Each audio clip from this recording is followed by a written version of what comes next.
नमस्कार साथियों, मैं एडवोकेट गोपाल शर्मा। तो आज हम डील करने जा रहे हैं अपील के रिमेनिंग सेक्शन 389 से लेकर 394 ऑफ सीआरपीसी 1973 को। ये डील करता है कि किस तरीके से जो अपीलेट कोर्ट के अंदर पेंडिंग है। मान लीजिए कि कोई अपील जो कि किसी सेंटेंस या ऑर्डर की आई थी और अपीलेट कोर्ट के अंदर इस समय पेंडिंग में है, तो अपीलेट कोर्ट उसे क्या कर सकता है कि वह उस पर सस्पेंशन दे सकता है उस सेंटेंस या ऑर्डर का जिसकी अपील की गई थी। बात करते हैं जैसे कब एडिशनल एविडेंसेस को अपीलेट कोर्ट मंगवाता है, किस तरीके से उसे लेता है, बात कर लेते हैं। जैसे जब अलग अलग ओपिनियंस होते हैं हाई कोर्ट जजेस के किसी अपील पे, तो किस तरीके से वो फर्दर प्रोसीडिंग की जाती है उस अपील में। बात कर लेते हैं कि जब अपीलाइंट ही मर जाता है, अपील जब पेंडिंग में थी अपीलेट कोर्ट के अंदर, तो इस तरीके के जब मैटर्स आते हैं उन्हें डील किया गया है 389 से लेके 394 ऑफ सीआरपीसी 1973 के अंदर। तो बिना कुछ देरी के हम स्टार्ट करते हैं सेक्शंस को।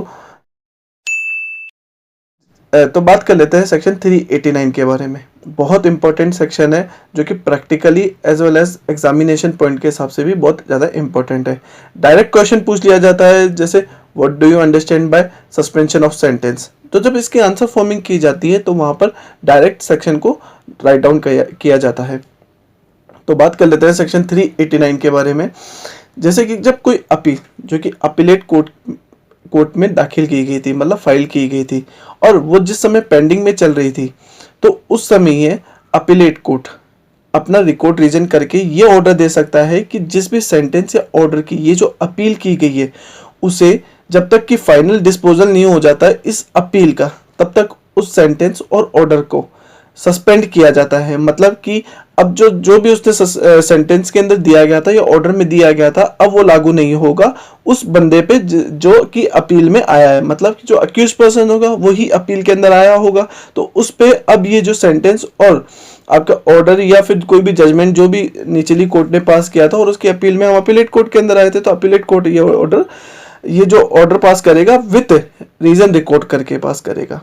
जैसे मान लीजिए कि अगर कोई पर्सन जो कि जेल के अंदर है, मतलब कन्फाइनमेंट में है, जेल में अभी इम्प्रिजनमेंट कर रहा है, और उसकी अपील आती है अपीलेट कोर्ट के पास में, तो अपीलेट कोर्ट उस पर्सन को बेल बॉन्ड पे भी छोड़ सकता है। बात करते हैं इसके प्रोविजन के बारे में। प्रोविजन बात करता है जब भी कोई अपीलेट कोर्ट में क्या आता है कि पर्सन को रिलीज कर दिया गया था, अपीलेट कोर्ट ने रिलीज कर दिया था पर्सन को बेल बॉन्ड के ऊपर, तो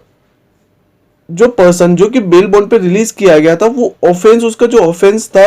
उसकी जो सेंटेंस थी, जिस सेंटेंस में उसे कन्विक्टेड ठहराया गया था, डेथ सेंटेंस से, लाइफ इम्प्रिजनमेंट से, या इम्प्रिजनमेंट मोर देन 10 ईयर जो कि 10 साल से ज़्यादा का कारावास दिया था उसके अंदर, तो वहाँ पर क्या किया जाता है, पीपी को अपॉर्चुनिटी दी जाती है। पीपी को अपॉर्चुनिटी दी जाती है कि आप इसके रिगार्डिंग शो कोज पेश कीजिए, अपना प्रेजेंट कीजिए, और जो भी शो कोज आप प्रेजेंट करेंगे वो आप क्या करेंगे, रिटर्न में लिख के देंगे। इसके बाद में इसके आगे प्रोविजो की बात करते हैं। इसके आगे प्रोविजो के अंदर दिया गया है कि जो हमने पर्सन को, जो कन्विक्टेड पर्सन था या अक्यूज पर्सन था, जिसको रिलीज कर दिया था बेल बॉन्ड पे अपीलेट कोर्ट ने, तो वहां पर पीपी अपनी एप्लीकेशन लगा सकता है, जिस एप्लीकेशन के अंदर वह यह कह सकता है कि इसकी बेल बॉन्ड को कैंसिल किया जाए, और उसको कोर्ट सुनती है, और जो कोर्ट सेटिस्फाई हो जाती है तो कर देती है, अदरवाइज क्या करती है कोर्ट उस पर अपना जो भी डिसीजन होता है वो सुना देती है उस एप्लीकेशन पे। बात करते हैं इसके थर्ड पॉइंट के बारे में कि जो अपीलेट कोर्ट के पास में पावर होती है अपील को डील करने की, सेम पावर हाई कोर्ट भी डील करता है, अपने जो भी पावर होती है उसको हाई कोर्ट भी डील करता है सेम अपीलेट कोर्ट की तरह ही। इसके अंदर बात करते हैं इसके नेक्स्ट पॉइंट जो सबसेक्शन 3 है। सबसेक्शन 3 बात करता है कि जब कोई पर्सन है जिससे कि कन्विक्टेड ठहराया गया था, ठीक है, मतलब जैसे कन्विक्टेड ठहराया गया था ऑर्डर में या सेंटेंस के अंदर, और उस ऑर्डर और सेंटेंस की हमने अपील कर देते हैं, तो वहां पर अपीलेट कोर्ट सस्पेंड कर देगा सेंटेंस और ऑर्डर को, जब ये फॉलोइंग कंडीशंस होगी। जैसे कि पर्सन ने कोई कमिटेड ऑफेंस कोई कमिट किया हो जो कि 3 साल तक की जिसमें सजा का प्रावधान दिया हो, मतलब जो ऑफेंस था वो 3 साल की सजा उसके अंदर दी गई हो, और पर्सन को बेल पे छोड़ दिया गया हो, पहली बात। सेकंड बात, जब कोई ऑफेंस ही बेलेबल ऑफेंस था और पर्सन को बेल पे रिलीज कर दिया गया हो, तो ऐसी कंडीशन में अपीलेट कोर्ट क्या कहता है कि सस्पेंड कर देता है उस सेंटेंस या ऑर्डर या जजमेंट को जो कि निचली कोर्ट ने पास किया था और उस कोर्ट की हमने अपील की थी। ऐसी कंडीशन पे वो सस्पेंड कर देता है इस तरीके के जो भी सेंटेंसेस होते हैं उनको। ये सस्पेंड जो करता है ये जब तक करता है जब तक कि उसका फाइनल डिस्पोजल नहीं हो जाता अपील का, तब तक ही ये उसको सस्पेंड करेगा, उससे ज़्यादा ये सस्पेंड नहीं करता है। बात कर लेते हैं इसके सबसेक्शन 4 के बारे में। सबसेक्शन 4 बोलता है कि जब कोई अपीलेट कोर्ट ने ही अब सेंटेंस सुना दिया अपना या फिर ऑर्डर दे दिया जिसके अंदर पर्सन को या तो लाइफ इम्प्रिजनमेंट दे दी हो या फिर कोई ऐसी इम्प्रिजनमेंट जो कुछ समय के लिए दे दी गई हो, और पर्सन अब जो पर्सन जिसको ये चीज़ें दे दी जाती है तो उस पर्सन को जितने समय के लिए रिलीज किया था बेल के ऊपर, उस बेल के रिलीज टाइम पीरियड को इसमें इंक्लूड नहीं करेंगे। मतलब इन जो अब सेंटेंस मिली है उससे बिल्कुल एक्सक्लूड रखा जाएगा। मतलब कि आज अगर सजा मिली है तो आज की सजा आज के दिन से काउंट होगी, जो पहले उसकी जो रिलीज पे था बंदा बेल पे उस टाइम पीरियड को एक्सक्लूड रखा जाएगा, मतलब बाहर रखा जाएगा इस सजा से। ये बात कहता है सबसेक्शन 4। बात करते हैं अब हम नेक्स्ट सेक्शन के बारे में, जो सेक्शन 390 क्या कहता है कि 390 कहता है कि जब भी कोई अपील की गई थी और वो अपील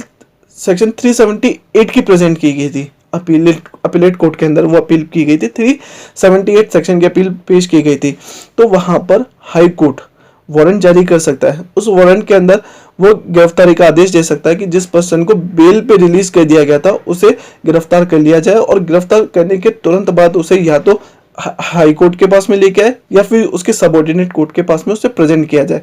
यहाँ पर उस पर्सन को जेल भी भेजा जा सकता है, आफ्टर अरेस्ट, गिरफ्तारी के बाद में उसे जेल भेजा जा सकता है या फिर उसे बेल बॉन्ड पे भी छोड़ा जा सकता है। ये बात कहता है हमारा सेक्शन 390। इसके बाद में बात करता है सेक्शन 391, जो बात कहता है एडिशनल एविडेंसेस की, कि कब अपीलेट कोर्ट एडिशनल एविडेंसेस मंगवा सकता है। जैसे कि मान लीजिए कि कभी कोई अपील जो कि अपीलेट कोर्ट डील कर रहा था और वहां उसे लगता है कि यहाँ पर एडिशनल एविडेंसेस की नेसेसरी है, यहाँ पे जरूरत है यहाँ पे, तो वह क्या कर सकता है कि डायरेक्ट अपना रीजन रिकॉर्ड कर देगा, और रीजन रिकॉर्ड करने के बाद में चाहे तो खुद एडिशनल एविडेंसेस ले सकता है या फिर कोई मजिस्ट्रेट को एम्पावर कर सकता है एडिशनल एविडेंसेस के लिए।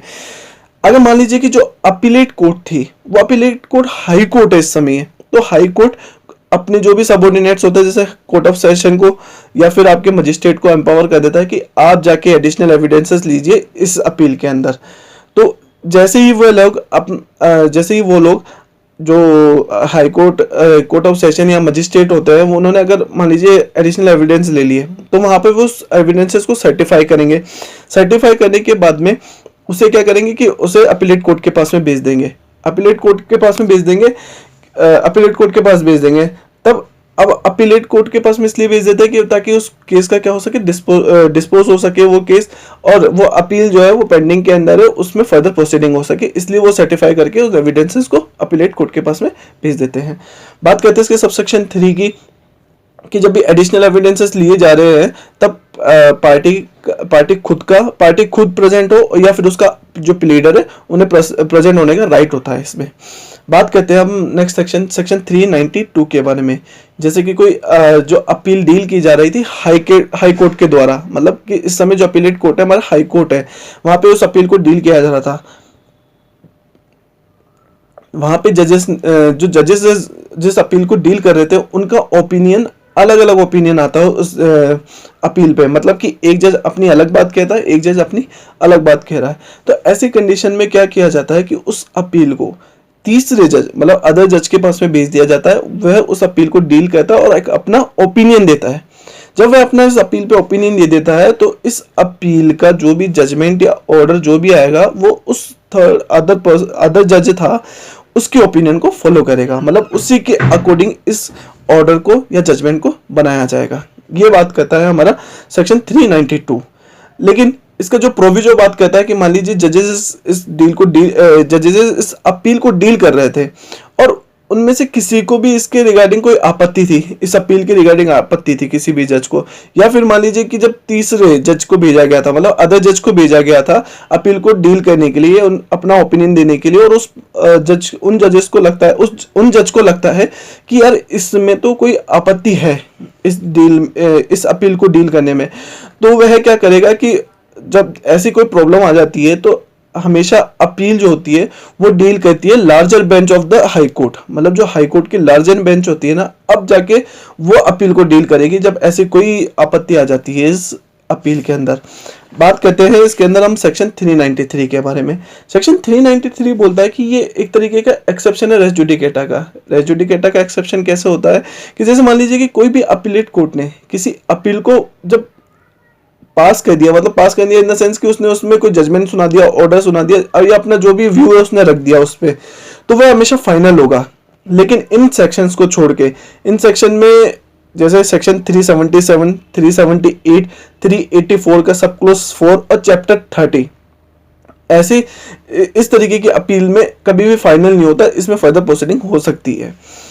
बात करते हैं हम सेक्शन लास्ट सेक्शन इस लेक्चर का, सेक्शन 394। 394 बात करता है कि जब भी कोई अपील जो कि सेक्शन 377 या सेक्शन 378 की अपील प्रेजेंट की गई थी अपीलेट कोर्ट में, और उसी समय क्या होता है कि जब अपील पेंडिंग में थी और अक्यूज्ड मर जाता है, तो माना जाएगा कि अब वो जो अपील थी उसे मतलब कि वो अब खत्म ही मानी जाएगी, मतलब वो अपील समाप्त हो गई है, अब वो अपील एंड हो जाती है, वहीं पे एंड हो जाती है उसी समय जब अपीलेंट मर जाता है। उसमें ये जो अक्यूज पर्सन था जिसने अपील की थी वो मर गया, तो तभी मान लिया जाता है कि वो अपील एंड हो चुकी है। या फिर जैसे कोई अदर अपील की गई थी, जो एक्सेप्ट ऐसी अपील जो कि फाइन के रिगार्डिंग अपील थी, उनको छोड़ के कोई अदर अपील गई थी, मतलब ऐसा कि सेंटेंस ऑफ फाइन की अपील की थी, उस चीज को छोड़ के कोई अलग अपील होती है, तो वो खत्म मानी जाती है जब जब क्या होता है कि जो अपीलेंट है वो मर गया हो। ठीक है, फाइन की जो अपील होती है उसको छोड़ के कोई भी अपील की गई है, उस अपील में अगर अपीलेंट मर जाता है तो उसे खत्म समझा जाता है। इसके बाद में इसका प्रोविजो क्या कहता है, इसका प्रोविजो कहता है कि जहाँ कोई अपील जो कि किसी कन्विक्शन के अगेंस्ट में की जा रही थी, और उसमें जो कन्विक्शन के अगेंस्ट की गई थी जिसमें पर्सन को डेथ सेंटेंस सुना दिया था या फिर उसे इम्प्रिजनमेंट दे दिया था कोर्ट के द्वारा, और जिसकी अपील हमने अपीलेट कोर्ट के अंदर की थी, और उसी समय पे हमारा क्या होता है कि अक्यूज्ड मर जाता है, जो अपीलेंट था या अक्यूज्ड था वो मर जाता है उसी समय पे, जो तो मर जाता है। तो ऐसे में क्या होता है कि उसके जो भी नियरेस्ट रिलेटिव्स होते हैं, नियरेस्ट रिलेटिव्स का मतलब होता है जैसे उसके माता पिता या फिर उसके बेटे बेटी या फिर उसकी पत्नी हो सकती है या फिर उसका भाई हो सकता है, बहन हो सकती है, ये लोग क्या करेंगे कि कोर्ट में जाके एप्लीकेशन लगाएंगे। कब लगाएंगे? जब वो पर्सन मर जाता है, अपीलेंट मर जाता है। ये लगाते हैं कि फॉर लीव की लगाते हैं, मतलब कि वो परमिशन मांगते हैं इसमें अपील को चालू रखा जाए।